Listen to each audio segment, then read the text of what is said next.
RMC, l'immanquable grande gueule.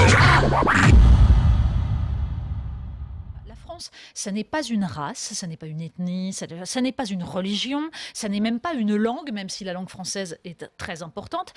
La nation, selon la France, c'est quoi? C'est une volonté de vivre ensemble, donc c'est une volonté politique de chacun, mais qui s'appuie sur un legs de souvenirs. C'est-à-dire qu'il faut qu'un peuple ait en commun des souvenirs, une mémoire, une histoire. Alors comment on fait avec des gens qui viennent d'ailleurs et qui n'ont pas forcément, qui ne vont pas avoir dans leur famille la transmission spontanée de ces récits.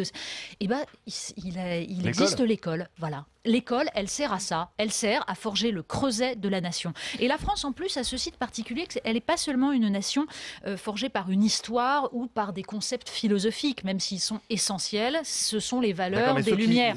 C'est aussi une géographie. Mais ceux qui partent en Syrie, ils ont été à l'école. Ces valeurs. Mais justement, ils ont valeurs. été à l'école. Mais enfin, arrêtons de nous mentir. Ça fait des années, justement, qu'on a abandonné cette dimension de l'école républicaine qui était la formation du creuset de la nation, de la transmission d'un récit national. Je ne parle pas d'un roman national, c'est-à-dire le mythe de la France éternelle, etc. Je parle d'un récit national qui permette à chacun de comprendre que la société telle qu'elle est aujourd'hui, elle est le produit de toute une histoire qui est assez complexe, mais qu'on peut retracer avec ses fractures, avec ses haines. Et on ne comprend pas la laïcité aujourd'hui si on ne connaît pas l'horreur qu'ont été les guerres de religion en France. Et c'est pour ça que la France a cette conception très particulière de la laïcité. C'est-à-dire que non seulement elle n'existe absolument pas, mais c'est pas en faisant des cours de laïcité comme à la manière d'un catéchisme républicain qu'on va régler le problème. Là, dans le profil des jeunes qui partent faire le djihad ou qui se font sauter au Bataclan ou ailleurs,